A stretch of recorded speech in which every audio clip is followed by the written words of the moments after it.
La vie secrète de la forêt de Grégoire Solotareff à l'école des loisirs. Une nuit noire.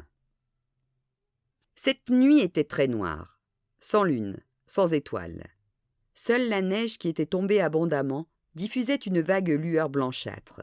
Mais Fabien n'en était même pas certain. Il s'était muni d'une torche pour se rendre chez Ray, mais elle s'était éteinte dès la première heure de marche. Si bien qu'il n'y voyait strictement rien. Il marchait dans la montagne depuis un moment lorsqu'il croisa la famille de Blanche qui revenait de chez des cousins. Il les reconnut à leur voix. Ils se saluèrent sans se voir et sans s'arrêter, car ils ne s'appréciaient pas beaucoup mutuellement. Puis il croisa Bruno, qui parlait tout seul pour vaincre sa peur du noir. Bruno était un lutin grassouillet et peureux, persuadé qu'il serait écrivain alors que rien ne l'intéressait particulièrement dans la vie. Fabien ne s'arrêta pas non plus, car il n'avait pas envie, à cette heure de la nuit et dans le noir complet, de parler des petits problèmes sans intérêt de Bruno. Il continua à marcher, prudemment.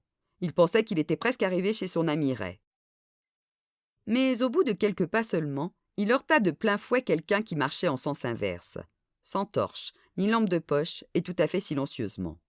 « Bonsoir. Qui êtes-vous » demanda-t-il en se tâtant le front. Il avait en effet une bosse. « Je suis Milly, » dit une petite voix douce. « Milly, la fille d'Adrien. Et toi ?»« Je suis Fabien, » répondit le lutin. « Je ne t'ai pas fait mal, j'espère. »« Oh non, pas trop, » dit Milly. « Ma lampe de poche s'est éteinte et je ne vois rien. »« Moi non plus, j'allais chez Ray, » commença Fabien. « Tu sais où il habite ? Je suis incapable d'y voir quoi que ce soit.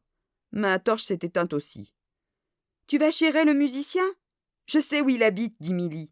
« Si tu veux, je t'y accompagne. De toute façon, je n'y vois rien et je ne peux plus avancer. Et puis, c'est un peu mon chemin. » Milly donna la main à Fabien et ils se rendirent tous les deux chez Ray. Et lorsqu'ils se virent à la lumière, ils se plurent tellement qu'ils ne se quittèrent plus jamais.